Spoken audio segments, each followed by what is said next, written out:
second wave of women's movement it roughly starts in about 1960, and I'm saying roughly because that assumes that there wasn't anything going on between 1920 and 1960, which isn't the fact. So women got the right to vote. And then about you've got the Depression in 1930, and then you also have World War II. During World War II, because men went out to war, women went to the factories to work. What's interesting about that is that at the time, there was support for child care. While women worked in the factories, the government did support child care, which is unfortunate that we don't have that now and as much ease as it was during that time. When the men came back from war, the women were relegated back into the household. Okay, so around the 1960s, we have kind of the notion of the feminine mystique. Betty Friedan wrote this book about the problem that had no name. And so the issue is about women being at home, middle-class women, white middle-class women in particular, feeling depression. And part of the issue was because they were at home and not kind of relegated to work. And so there was conflicts about what they were feeling in terms of being fulfilled at home. You also have kind of approaching the 1970s women's liberation movement. So what is it that women were still kind of fighting for?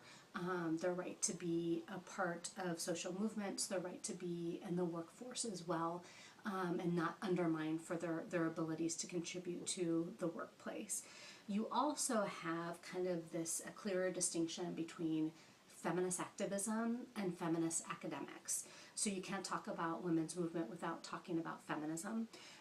And so you're starting to see during that second wave the emergence of different definitions of academic feminists. So you have Marxist feminists who are interested in really addressing class within an academic environment. Okay, you also have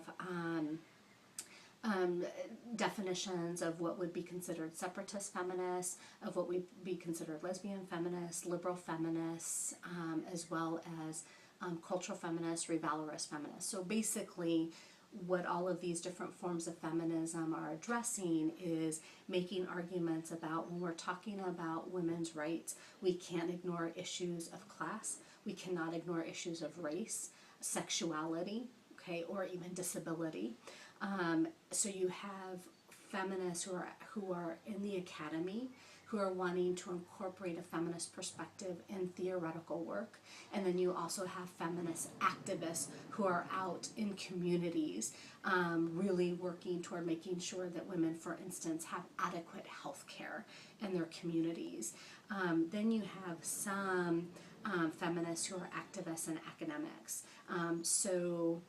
Jeannie Ludlow, who's the director of women's studies, kind of is coming from that second wave of feminism, and she is both an activist and an academic, and a lot of her work centers around abortion rights.